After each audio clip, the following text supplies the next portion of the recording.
নমস্কার, আজকে আমি নতুন ধরনের চিকেনের রেসিপি নিয়ে চলে এসেছি। এই চিকেনটা একটু আলাদাভাবে রান্না হয়েছে। কি আলাদা হয়েছে এটা জানার জন্য পুরোটা ভিডিও স্কিপ না করে দেখতে হবে। আমার নতুন বন্ধুদের কাছে অনুরোধ আমার চ্যানেলটাকে লাইক আর সাবস্ক্রাইব করার। এবার রেসিপিটা শুরু করি। এখানে নিয়েছি ধনেপাতা, রসুন, পেঁয়াজ, কাঁচা লঙ্কা, আদা আর টমেটো। এই সবগুলিকে একসাথে সব কেটে কুটে তৈরি করে নিয়ে গ্রাইন্ডারে পেস্ট তৈরি করে নেব। এই দেখুন, ঘুরিয়ে ঘুরিয়ে চারিপাশে দেখাচ্ছি আমি। খুব একদম তাজা টাটকা ধনেপাতা। এই যে পেস্ট আমার তৈরি হয়ে গেছে। তৈরি হয়ে যাওয়ার পরে এই চিকেনের উপরে আমি দিয়ে দিলাম। চিকেনটাকে প্রথমেই ভালো করে ধুয়ে নিয়েছিলাম। এই পুরোটা পেস্ট ভালো করে গ্রাইন্ডটা পরিষ্কার করে দিয়ে দিয়েছি। এখন এর মধ্যে দেব হলুদ দিয়ে দিয়েছি। এবার আন্দাজ করে লবণ দিয়ে দিয়েছি। এখন দিচ্ছি ধনে গুঁড়ো, তারপরে দিচ্ছি জিরের গুঁড়ো, তারপরে এখন দেব তেল। এই যে বড় 1 চামচের তেল দিয়ে দিলাম। এখন ভালো করে হাত দিয়ে সবগুলিকে মেখে নেব।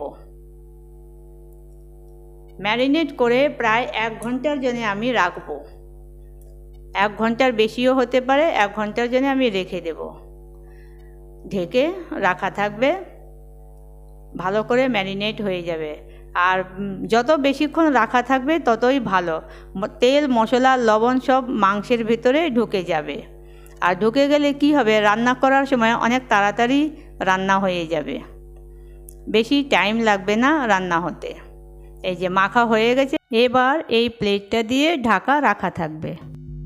তেল গরম হয়ে গেছে কড়াইতে। এখন আলুগুলি দিয়ে দিচ্ছি। প্রথম আলুগুলিকে ভেজে নামিয়ে নেব।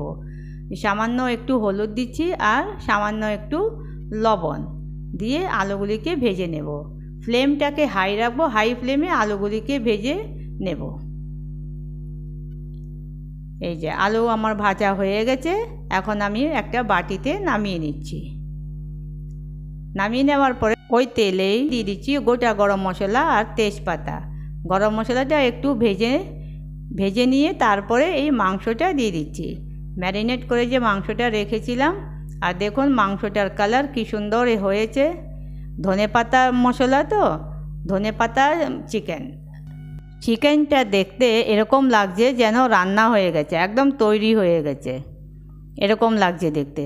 প্রায় 1.5 ঘন্টার মতন এটা ম্যারিনেট করে রাখা ছিল, তার জন্যই এত সুন্দর দেখা যাচ্ছে। আর কালারটা কি সুন্দর হয়েছে, খুব সুন্দর হয়েছে কালার। এখন এটাকে নাড়িয়ে চাড়িয়ে ভালো করে মিক্স করে দিলাম। আর এখন একটা ঢাকা দিয়ে ঢেকে দেব।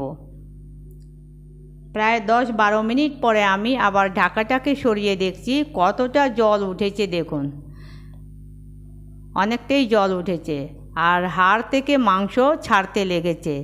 এর মানেই মাংস সেদ্ধ হয়ে গেছে। প্রায় 70-80% মাংস একদম তৈরি। এই পর্যায়ে আমি ভেজে রাখা আলুগুলি দিয়ে দিয়েছি। আলুগুলি দিয়ে একটু ভালো করে মিশিয়ে দিচ্ছি মাংসের সাথে। মিশিয়ে দেওয়ার পরে আবার ঢাকা দিয়ে ঢেকে দেব। প্রায় 10 মিনিট পরে ঢাকাটা খুলেছি। খুলে দেখছি জলটা একদম শুকিয়ে গেছে। এবার আমি গরম জল এর মধ্যে গ্রেভির জন্যে ছেড়ে দিচ্ছি। গ্রেভি আপনাদেরকে নিজেদের ইচ্ছার মতন রাখবেন।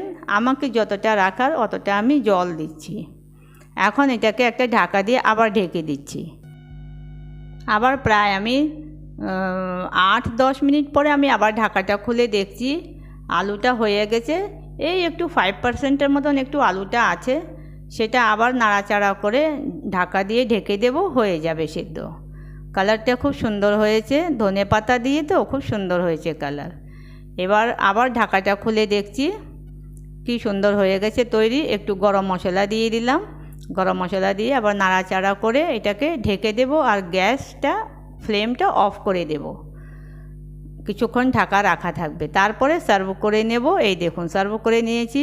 কি সুন্দর দেখা যাচ্ছে, একদম লোভনীয় রান্না হয়েছে। খুব ভালো দেখা যাচ্ছে, কালারটা এত ফুটেছে, খুব সুন্দর। খেতেও সেরকম স্বাদ হয়েছে। খুব মুখরোচক রান্না একটা। আমার এই রেসিপিটা যদি ভালো লেগে থাকে তাহলে একটা লাইক, শেয়ার আর সাবস্ক্রাইব করার অনুরোধ রইল। আমি আবার নতুন রেসিপি নিয়ে তাড়াতাড়ি চলে আসব। আপনারা হাসতে থাকুন, হাসাতে থাকুন আর সুস্থ থাকুন। আর দেখুন, আমি একদম অল্প তেলে এই রান্নাটা করেছি, বেশি তেল দিইনি, একদম খুব অল্প তেল, অল্প মশলা, কিছু এরকম কোনো মশলা দিইনি আলাদাভাবে, ওই জিরে ধনে পাউডার আর ওই পেঁয়াজ রসুন আর ধনে পাতার পেস্ট, আর কিচ্ছু না। খুব সুন্দর রান্না, সিম্পল রান্না, খেতে হয়েছে মুখরোচক, একদম মুখে লেগে থাকার মতন এই রেসিপিটা। আমি আবার আসছি তাড়াতাড়ি। Bye bye.